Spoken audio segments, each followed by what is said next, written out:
Na mkiwa tarehe 27 mwezi wa 5 mwaka wa 2025, karibu katika taarifa za AGR News. Mimi ni Videlis Moshoge, na taarifa za leo tunaanza kutoka kaunti ya Nyamira, mahali ambapo wawakilishi wa kike wametua kutoka kaunti tofauti ili kuhamasisha wamama na wazee kuhusu dhulma za kijinsia. Mengi wameyazungumza hasa vita vya nyumbani, wakisema kwamba vinafaa kusuluhishwa vile ambavyo inafaa kupitia sheria. Tuanze kufanya campaign against gender-based violence, kwa sababu imechukua maisha ya watoto wetu, imechukua maisha ya wamama, imechukua maisha ya wazee. Sisi tunajua tunawapenda wazee wetu, lakini wazee sasa wanakuwa wakatili. Wewe unafikiria mwanamke ametoka kwao kote huko, amekuja kukaa kwa boma yako, lakini wewe unampiga. Sisi tukikuwa wabaya na sisi ndio tunapika, sisi tunaweza kuwekea sumu. Hapa kwetu Kisii, hapa kwetu Nyamira, ambao wa Kisii ambao tunawapenda, jameni, kwa nini wanawake wanauawa hapa? Na waomba mkomeshe. Gaki, nimewaomba. Mambo ya vita katika nyumba tuachane nayo, mambo ya kupigana, mambo ya kuuana tuachane nayo.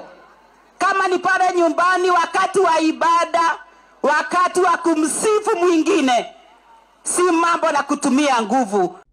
Tukiwa bado katika uongozi huo wa wanawake hao ama wawakilishi wa kike hao wamejitokeza na kumkashifu aliyekuwa naibu rais Rigathi Gachagua kwa kile ambacho wanasema kwamba anazungumza lugha ambayo si ya kuwaunganisha Wakenya. Wamesema kwamba matamshi yao, hasa yale ambayo yanawahusu wanamuziki, ni matamshi ya kuwaganya Wakenya.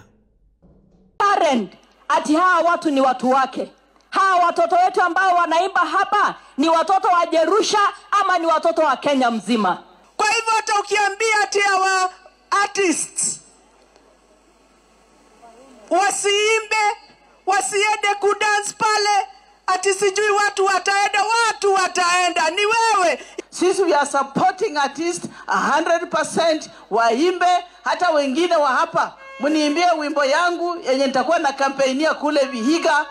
Na tukimalizia ni kwamba gavana wa kaunti ya Trans Nzoia George Natembeya amejitokeza na kuikashifu tume ya kupambana na ufisadi EACC, akisema kwamba inatumika kisiasa.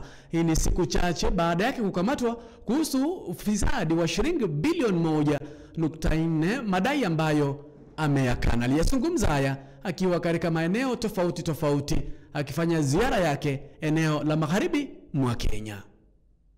Kenda msikitini, uuliza nafsi yako, ione kwamba unahukumu mtu ambaye ako na haki ama hana haki. Ametenda mabaya ama hajatenda mabaya. Ni propaganda ama ni vita ya siasa, si ndio? Kule kwa EACC kule, ndio mimi namwambia, I'm challenging you. Ukiona kwamba kuna makosa Natembeya alifanya, proceed with your work. Lakini kama ni njama, maana tukikuwa pale kulikuwa na simu inatoka State House inakuja pale. Wale jamaa wakiandika simu, anaamka yes your excellency, yes sir, anaenda kula anaongea, anarudi. Anaenda kula anaongea. Taarifa za biashara Ruthi Nyanchama ameziandaa, atatupasha. Mimi ni Videlis Moshoge. Hujambo mpendwa na karibu katika habari za biashara.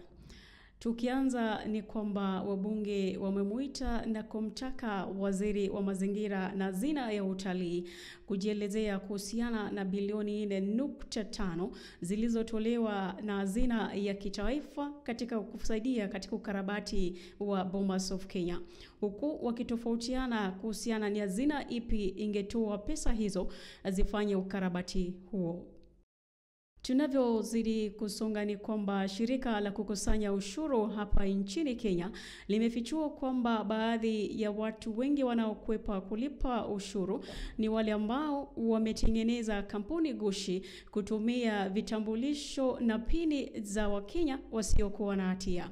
Baadhi ya watu ambao wanajipata katika shida hizi ni pamoja na wafanyakazi wa nyumbani ambao vitambulisho vyao hutumika kutengeneza kampuni hizo bila wao kujua, jambo ambalo limeupua wasiwasi kuhusiana na usalama wa Wakenya. Na katika habari nyingine ni kwamba serikali imepanga kukodisha Mount Elgon Launch katika mwekezaji wa kibinafsi, lakini wawe na ushirikiano, ukipenda joint venture.